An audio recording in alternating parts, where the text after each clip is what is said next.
So ngayon, welcome back to RNG Surigao. So sasagot po tayo ng isang tanong galing sa ating subscriber, si Sir Philip Bundok 31000. So ang tanong niya, Sir, paano po ba maglatag ng pupa sa love cage? Open po ba dapat o madilim? Mahirap kasing maging adult ang mga pupa ko. Mangilan-ngilan lang po ang nagiging adult. So, yun ang tanong ni Sir Philip. So, sasagutin natin yan. So, hanapin ko lang yung video kasi so ngayon dito ipapakita ko po ito po yung itsura ng mga larvae natin. Wala nang pagkain. So, kailangan na po silang lagyan ulit ng pagkain. So, mamasa-masa pa yung pras nila dito.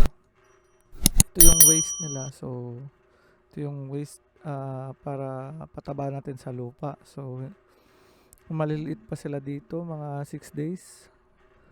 So, ito naman yung bagong pisapa na mga uh, pupae. Ay, hindi, eggs natin. So, tinignan natin yung mga wala namang laman yung mga eggs, yung collection stick nila, nalaglag na yung mga So, titignan natin dito sa ilalim. Yan, no? Ang dami, di ba? So,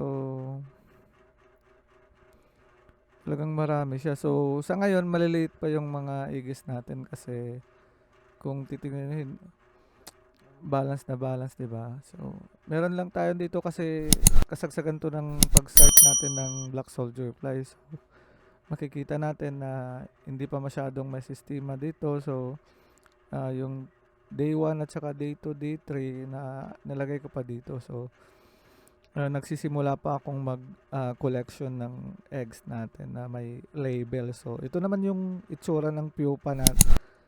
So, yung mga pupa natin ganyan na. So, dry siya, 'di ba? So, hinarvest na natin 'to galing dun sa mga kanina. So, dry na yung mga pagkain nila, wala nang So, pag ka dito, inaamoy mo siya, amoy chocolate talaga yung mga black soldier fly natin. Hindi siya yung mabaho dahil mabaho yung pagkain natin.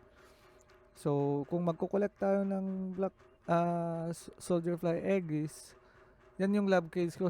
Simple lang, di ba? So, gaya ng sabi ko nung una, yung mosquito net ay medyo may negative po na kasi yung mga eggs kasi nila, nilalagay lang nila dun sa gilid pag napuno na yung collection stick natin. So, meron din mga black soldier fly na pag alam nilang may pagkain dun sa baba, dun na sila sa taas automatically naglalagay ng egg. So, kung mapapansin nyo yung mga planggana natin, meron yung mga pagkain tapos yung aroma niya nasa taas ng yung mga black soldier fly nasa taas ng mga planggana natin. So, yung aroma talaga, alam nila na pag nalaglag yung mga black soldier fly, dyan talaga malalaglag sa mga planggana na yan. So, parang yun yung iniisip ng mga black soldier fly. Yan po, mga hindi po, yung mga white po is mga eggs po yan. So, masasayang kasi kaya hinahanap ko siya tapos kinukuha ko. Minsan kasi di na, ayan madami talaga. Ayan So, around 1,000 din yung mga ganyan. Kung isang yung isang black soldier fly merong ganyan, 'di ba? So, madami-dami yung masasayang natin. So, yung naapakan namin, meron talagang mga larvae talaga. So, nandito rin pag ganito yung setup natin, hindi natin maiiwasan na meron ding lumilipad na sa labas kasi doon na sila bali, yung iba kasi nakakatakas. So, i-assume ko dito sa tanong ni Sir na paano po ba maglatag ng pupa sa love cage. Siguro yung mga larvae niya ay mabasa-basa pa. So, yun yung sinasabi ko sa mga unang video natin. Pag yung planggana po kasi natin o nilalagyan natin ng black soldier fly ay medyo basa, syempre yung uod pag pupunta sa labas, 'di ba? Didikit pa siya doon kasi medyo basa-basa pa yung gilid niya. So, Paggabi kasi active sila, so 'pag chine-check niyo 'yan ng gabi, makikita niyo talaga na lumalabas sila sa planggana. So, as much as possible dapat 'pag nilagay niyo na, yung lagayan ko ng pupa diyan is yung red na galon. Binutasan ko lang ng konti na tamang-tama lang sa kamay ko na magkakasya dun. So, yung sinasabi ko kung paano siya ipapa-dry yung mga pupa natin para hindi siya didikit na sa gilid ng meron tayong husk o rice husk. Yun yung gamitin natin pag malapit na silang maging pupae. So pag tingin nyo sa mga larvae nyo is malapit na siyang mag-pupae, tapos basa pa yung substrate nyo, lagyan nyo na ng maraming rice husk. So sikapin nyo lang na pag kukunin nyo yung rice husk, tapos gawin nyo yun, malalagay mo siya sa black box or gaya ng ganyan. Kung wala kang black box, di yan lang. Tingin nyo naman, di ba, medyo successful na rin yan. Yung iba dyan, wala lang, mga shells na yan. So, nilalagyan ko lang siya ng para hindi ka na mahirapan ng magkuha-kuha pa ng mag-isa-isa para kukunin mo yung Pero kung marami kang galon, tapos marami kang mosquito net or love cage, pwede ka naman maglagay ulit ng mga gallons dyan para every lagay mo, then certain days pag na-record mo na dapat ganito, lalabas na silang lahat, so wala nang matitira, pwede mo nang itapon yung iba, tapos mo sa mga chicken mo, doon mo itapon sa kanila, tapos kasi kakain sila talaga, malakas sila kumain ng mga shell. So calcium din yan.